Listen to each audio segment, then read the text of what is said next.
नमस्कार, मदनसँग तितो मिठोमा फेरि पनि स्वागत। ठुलो सपना देखाएर रासोपाले चुनाव जित्यो, सरकारमा पनि गयो।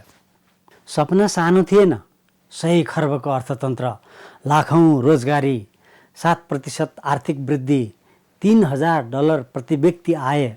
सपना यति ठुलो थियो कि अर्थतन्त्रले पनि आँखा मिचेर सोध्यो होला, मलाई उठाउन खोज्या हो कि सपनामै सुताउन? देश दौडिनु पर्ने थियो, तर देशभन्दा पहिले सरकार नै दौडिने जुत्ता खोज्नमै व्यस्त देखियो। नयाँ सरकार आयो, नयाँ अनुहार आए, नयाँ जोस आयो। जनताले पनि सोचे अब त केही नयाँ होला नि। भयो पनि। पहिले सरकार फाइल खोल्थ्यो, अहिले फाइलभन्दा पहिले केस खोल्न थाले। पहिले पनि त्यस्तो हुन्थ्यो, तर अहिले त थुनिएपछि मात्र सुन्ने सुविधा त्यो मात्र विस्तार भयो। यसलाई प्रशासनिक फास्ट ट्र्याक भन्ने कि न्यायिक होम डेलिभरी, त्यो अनुसन्धान पछि नै थाहा होला। शासनको 100 दिन नागेपछि र सरकारको सपना भागेपछि होला प्रधानमन्त्रीजी उद्योगी व्यवसायीसँग भेटेर सोध्न थाल्नुभएछ, अर्थतन्त्र किन अगाडि बढेन? फेरि त्यही लाइनमा अर्थमन्त्री र गभर्नर पनि त्यस्तै प्रश्न गर्न थालेछन्। व्यवसायहरू मनमनै सोच्दा हुन्, हामीलाई पनि यही प्रश्न सोध्ने मन थियो, लगानी किन आएन? बजार किन सुस्त भयो? विश्वास किन घट्यो? प्रश्न राम्रा छन्, तर प्रश्न सोध्ने र उत्तर सुन्ने बीच एउटा सानो मन्त्रालय पनि रहेछ, अविश्वास मन्त्रालय। त्यसको कार्यालय कहाँ छ कसैलाई थाहा छैन। सरकारले निजी क्षेत्रलाई साझेदार भन्छ। साझेदार भनेको नाफा नोक्सान, जस अपजसको दुवैमा समान भागीदार हुनु हो। तर यहाँ साझेदारीको परिभाषा अलि नयाँ रहेछ। नाफा आयो भने सरकारको क्षमता, समस्या आयो भने अनुसन्धानको आवश्यकता। उद्योगी संवाद माग्छन्, सरकार अनुसन्धान माग्छ। दुवैले मागेकै हुन्, केवल माग्ने वस्तु फरक पर्यो। एउटा हात मिलाउन चाहन्छ, अर्को हात फाइल मिलाउन। उद्योगीहरूलाई कहिले देशको इन्जिन भनियो, कहिले अर्थतन्त्रको मेरुदण्ड।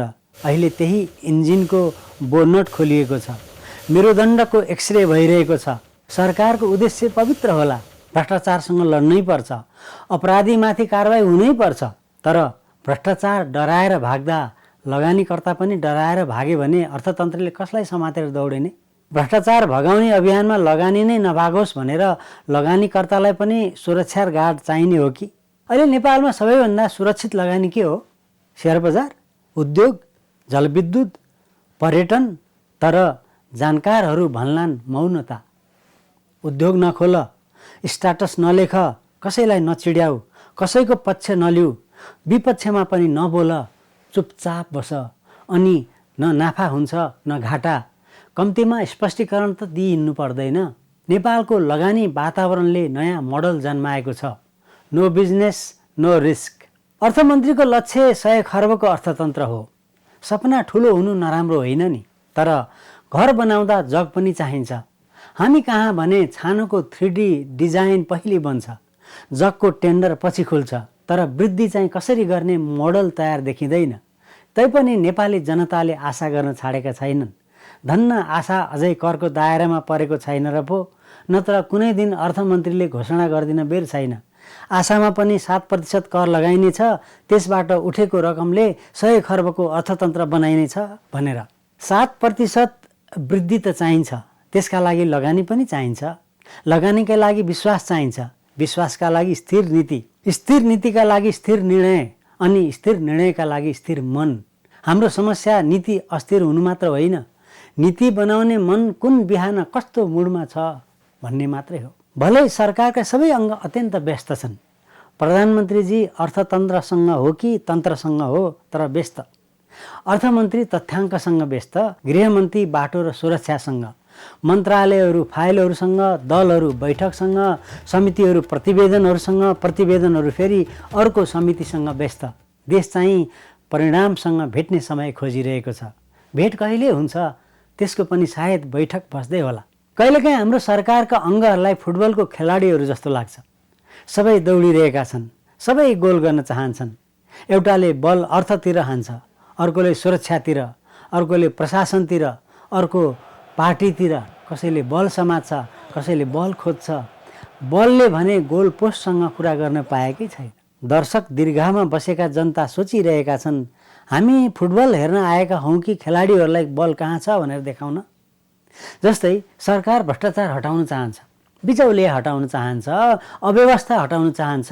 उद्देश्य त सुन्दर छ, अति सुन्दर।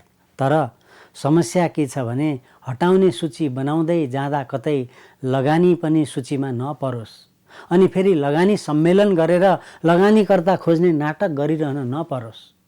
नेपालको प्रशासन पनि अद्भुत छ। कानुन त सबैका लागि बराबर छन्, केवल कानुन सम्झिने बेला सबैका लागि बराबर हुँदैन। बेला बेलामा 20 वर्ष पुरानो कागज अचानक जवान भएर अदालततिर दौडिरहेको हुन्छ। यहाँ फाइलको स्मरण शक्ति असाधारण छ। मानिसले बिर्सिसकेका कुरा फाइलले सम्झिरहन्छ, सम्झाइरहन्छ। नेपालमा कागज बुढो हुँदैन, मानिसको आयु त सकिन्छ, तर फाइलहरू मर्दैनन्, पुनर्जन्म लिएर आइरहन्छन्। सरकारसँग अझै पनि समय छ। 150 दिनमै अन्तिम फैसला गर्न मिल्दैन, तर 1000 दिन बाँकी छ भन्दै 1000 बहाना पनि चल्दैन।